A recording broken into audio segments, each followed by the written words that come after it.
कह रहे हैं 41 दुकानों की परमिशन और दुकानें 450 हैं। एक का भी सत्यापन नहीं, चूंकि अवैध है। अगर उन्हें जरूरत पड़ी कोई आतंकवादी घटना दुर्घटना करने की तो वहीं हर की पैडी भी तो है। वो विभाग के जो उत्तराखंड का है उसे उठाने आते हैं, और जो बाहर के लोग हैं उन्हें बसाने आते हैं। लोग भी नहीं है जिनसे आप चिढ़ते हैं वही लोग हैं, फालतू भी चिढ़ रहे हैं, दिखावा कर रहे हैं। और वो हमारे उत्तराखंड मूल के एक आईएएस को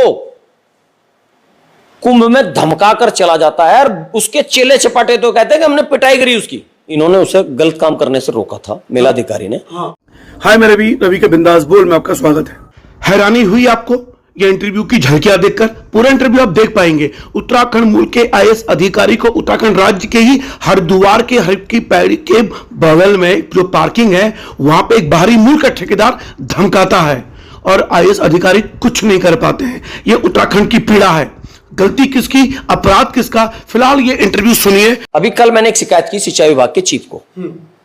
आप जब आए हम लिख ही रहे थे, आपको दिखाई थी हमने। जी हाँ।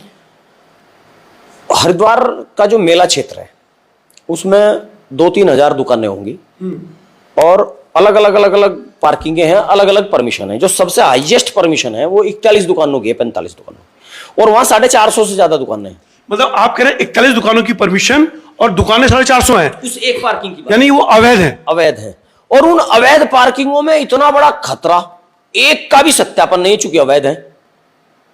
जो दुकान कर रहे हैं लोग, उनकी मजार हटाने से या बाहरी लोगों को भगाने से या सभी बाहरियों को बाहर भेजने से क्या फायदा हो रहा है, जब आपकी छाती पे जो है ना वो लोग व्यापार कर रहे हैं। कल अगर उन्हें जरूरत पड़ी कोई आतंकवादी घटना दुर्घटना करने की तो वहीं हर की पैडी भी तो है। वो मतलब आप कह रहे हैं कि हर की पैड़ी में उत्तराखंड के लोग नहीं है, उत्तराखंड के बाहर के लोग। जो कब्जे से बैठा है जबरन, उसको उठाने के लिए आता है सिंचाई विभाग के, जो उत्तराखंड का है उसे उठाने आते हैं, और जो बाहर के लोग हैं उन्हें बसाने आते हैं।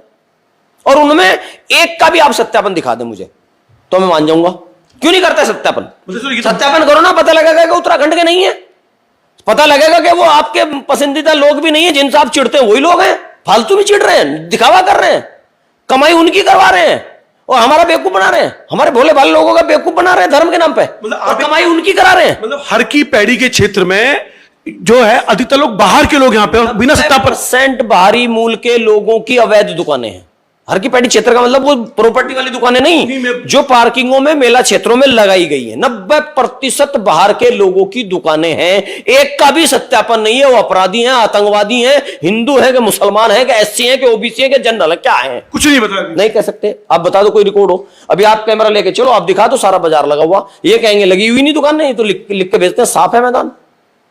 अच्छा, यानी कि ऑन रिकॉर्ड ये साफ है। साफ।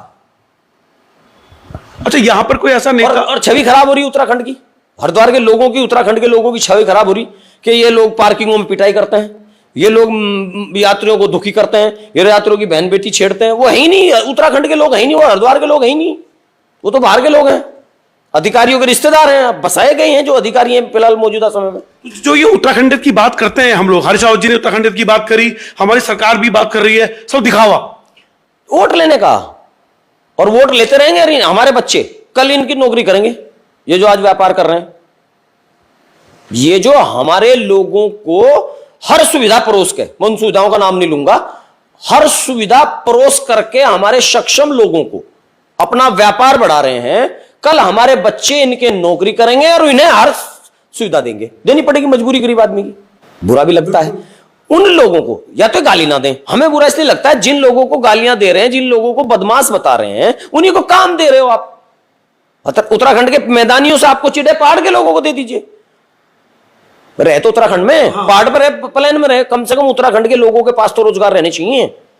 क्या उत्तराखंड के लोग इतने सक्षम नहीं है कि पार्किंग नहीं चला सकते? क्यों बड़ी बड़ी पार्किंग बाहर के लोगों को दी हुई है? डरते ही है, ऐसा बोलते हैं लोग कि एक मेला अधिकारी, मैंने लिखित में दिया ये बात कि यहां एक मेला अधिकारी थे, बहुत ईमानदार और बहुत कर्मठ आदमी था, आईएएस था, उसकी पिटाई तक करने का दावा करते हैं कि हमने उसकी पिटाई कर दी थी, भाग्य हरिद्वार छोड़ के। मतलब आप ये कह रहे हैं कि एक आईएएस अधिकारी की पिटाई ये पार्किंग में जो दुकान वो करने लगे थे, ये ठेकेदार, एक ठेकेदार है, मैं नाम नहीं उसका लेना चाहता, उसके पास पार्किंगों के बड़े ठेके हैं उत्तराखंड में, उसके पास सिंचाई विभाग में और अन्य कई विभागों में बड़े ठेके हैं, जहां तक मेरी जानकारी है, बड़े बड़े ठेके हैं, पहाड़ तक है, उत्तरकाशी तक। और वो हमारे उत्तराखंड मूल के एक आईएएस को कुंभ में धमका कर चला जाता है, और उसके चेले चपाटे तो कहते हैं कि हमने पिटाई करी उसकी। और कुछ नहीं उखाड़ पाया हमारा। देखिए ये कितनी शर्मिंदगी की बात है कि हमारे उत्तराखंड मूल के एक आईएएस अधिकारी को बाहर का कोई ठेकेदार आके धमका रहा है और उस ठेकेदार के जो नुमाइंदे हैं वो ये बोल रहे हैं कि हमने उस आईएएस अधिकारी की पिटाई करी। ये कहते हैं वो लोग। कहते हैं ना कि उनकी दुकान डर पे चल रही है, डर पे। जिस दिन वो डर खत्म उस दिन उनका काम खत्म। जीवा के लोग हैं, राठी के लोग हैं, फला गुजर के लोग हैं, फला जाट के लोग हैं, फला बदमाश के लोग हैं, और डर जाता है पत्रकार भी। हमारे पत्रकार भी नहीं बोलते, फिर हमारे नेता भी नहीं बोलते, हमारे नेताओं को डरा रखा है।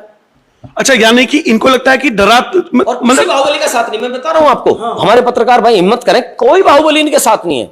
इस सिर्फ अब इसकी हिम्मत नहीं इस ठेकेदार की डीएम की तरफ आंख भी उठा ले, लेकिन एक अफवाह बना रखी, एक डर पैदा कर रखा लोगों में।